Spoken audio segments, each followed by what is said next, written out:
Ah, bonjour, moi c'est Jessie. Avec un E. Ouais, je suis toujours dehors parce que c'est cool en fait de tourner dehors, c'est joli. Aujourd'hui, on va parler de sexe. Hop, hop, hop, hop, hop, hop, hop, hop, hop, hop, hop, hop. D'amour. Bande de cochons, on va... Eh oui, aujourd'hui on va parler d'amour et de handicap. Ah, ce moment si unique, cette impression d'être si léger. Ce moment où tu sens que tous tes problèmes s'envolent. Attends, ça ressemble un petit peu au moment où je viens juste d'aller aux toilettes. Tout serait-il lié? Oui, je fais des blagues pipi caca. Et alors? Mais je sais pas, ok. L'amour, à mon avis, c'est le truc que tout le monde cherche. Et déjà que c'est pas facile en temps normal, alors imaginez la galère pour le trouver en étant handicapé. Faut savoir se mettre en valeur, être naturel et être désirable pour se démarquer des autres. Ouais, enfin, je crois qu'il y en a qui ont peut-être pas encore bien compris ce concept. Eh mademoiselle, t'as pas un 06 s'il te plaît? Et mine de rien, faire tout ça avec un handicap, ça rend la tâche beaucoup plus difficile. J'imagine bien une racaille handicapée qui essaie de draguer. Eh mademoiselle, tu veux voir mon gros engin, t'as vu? Microprocesseur, t'as vu, j'ai de la thune moi.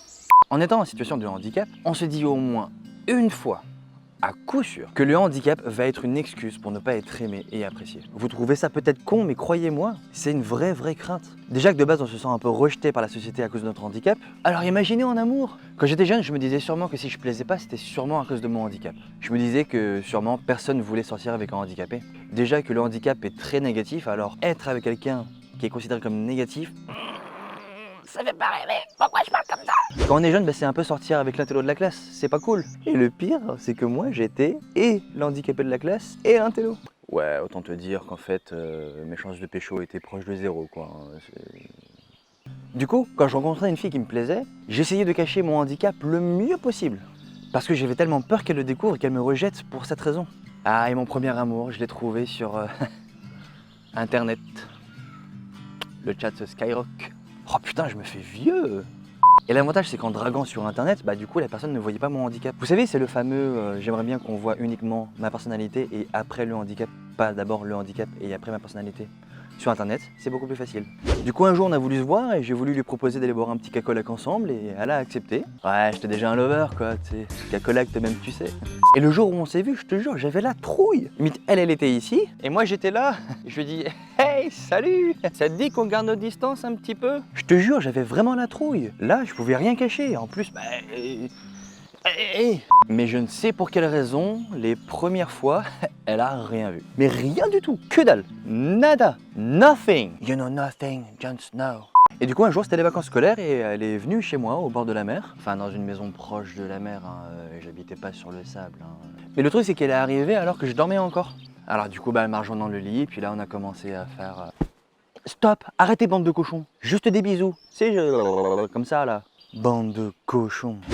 Et là, je me suis dit que du coup, je pouvais pas lui cacher parce que je dors pas avec ma prothèse, donc forcément, elle allait le remarquer. Alors du coup, j'ai pris mon courage à deux mains, j'ai pris une grande inspiration et je lui ai dit, tu sais, Faustine, j'ai été à la guerre, moi, quand j'étais jeune. Du coup, un jour, j'ai marché sur une mine et puis j'ai perdu ma jambe. Mais attends, c'est pas ça l'histoire, ça? Qu'est-ce que je raconte? Je dis alors voilà, Faustine, il me manque une jambe, je suis amputé depuis que je suis tout petit. Et à ce moment-là, je te jure, mon cœur il battait tellement vite. En plus, elle a mis quelques temps avant de me répondre. Je te jure, j'étais comme ça. Mais quitte pas, s'il te plaît. J'avais la trouille, j'avais peur qu'elle se casse parce que j'étais handicapé. Et là, elle m'a regardé, elle m'a souri, elle m'a dit mais je m'en fiche, c'est toi que j'aime, handicap ou non. Oh, c'est trop mignon. Je vous jure, j'étais tellement soulagé. Puis, quelques temps après, elle m'a quitté.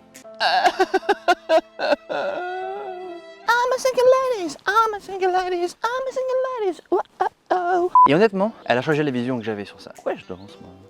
En fait, c'est ce que j'explique depuis le début. Être handicapé, c'est pas un frein, même en amour. En fait, si vous restez vous-même, beaucoup de personnes vont vous apprécier pour ce que vous êtes vous. Et tout ça en mettant le handicap de côté. Mais me faites pas dire ce que je n'ai pas dit. Tout dépend du handicap. Et c'est très dur à vivre pour ceux qui ont un handicap assez lourd. Ben oui, parce qu'avec des handicaps assez lourds, c'est plus compliqué. Croyez-moi. Parce qu'il faut aussi se mettre à la place des autres. Déjà que le handicap peut être quelque chose d'assez contraignant dans la vie de tous les jours au quotidien. Dans la vie de tous les jours au quotidien, c'est un peu un pléonasme ça, non? Du coup, quand quelqu'un découvre une personne avec un handicap, elle va tout de suite se dire que ça sera beaucoup plus compliqué.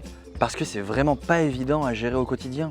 Et je comprends que ça peut être très difficile de se projeter dans une vie avec une personne handicapée, car on se dit qu'il y a sûrement plein de contraintes et c'est pas quelque chose que beaucoup de gens, ils ont envie. Et là, il y a encore une autre chose à prendre en compte. C'est lorsque le handicap survient alors qu'une relation est déjà existante. Après une maladie ou un accident par exemple. Mais je pense que c'est sûrement le meilleur moyen que vous pouvez avoir pour savoir si votre amour est assez fort et sincère. Parce que si jamais la personne n'arrive pas à être là auprès de vous, si l'autre ne vous aide pas à traverser cette période, à vous soutenir lors de cette étape douloureuse, c'est peut-être que la personne n'est pas si amoureuse que ça. Mais attention, attention, attention, attention. Faut que j'arrête de faire cette blague, faut se renouveler un petit peu, non? Je pense qu'il est quand même nécessaire de nuancer. Un changement aussi drastique dans une vie, ce n'est vraiment pas facile pour la personne concernée, mais également pour tout son entourage. Tout le monde n'est pas forcément prêt.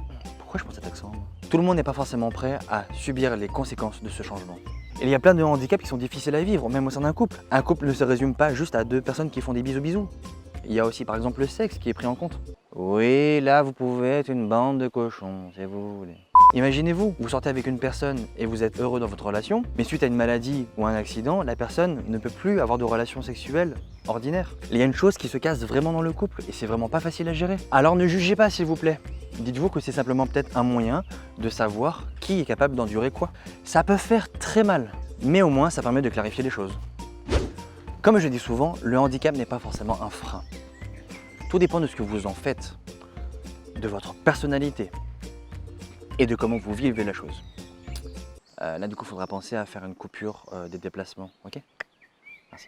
Puis regardez, il y a bien des personnes qui sont en couple et qui ont trouvé l'amour alors qu'ils disent chocolatine. C'est bien que tout est possible. Peut-être que j'arrête de m'acharner sur eux, non? Non, des chocolatines quand même. Ce que j'ai appris, c'est que handicap ou non, c'est difficile de trouver l'amour. Et ceux qui refusent une relation juste à cause du handicap, ils sont pas si nombreux. J'ai vraiment des problèmes, peut-être que je vais voir un psy. Et ça, je l'ai appris grâce à mon premier amour de jeunesse. Et comme je sais que tu regardes cette vidéo, merci Faustine. Même si tu m'as brisé le cœur. Merci à tous d'avoir regardé la vidéo, ça m'a fait super plaisir, ça fait encore du bien de tourner dehors. C'était pas un sujet évident, mais bon, il fallait bien que ça sorte à un moment. Et voilà. Vous savez quoi faire, abonnez-vous, partagez, un petit pouce bleu, un petit commentaire. Et allez, souriez, vous êtes en vie. Et coupé.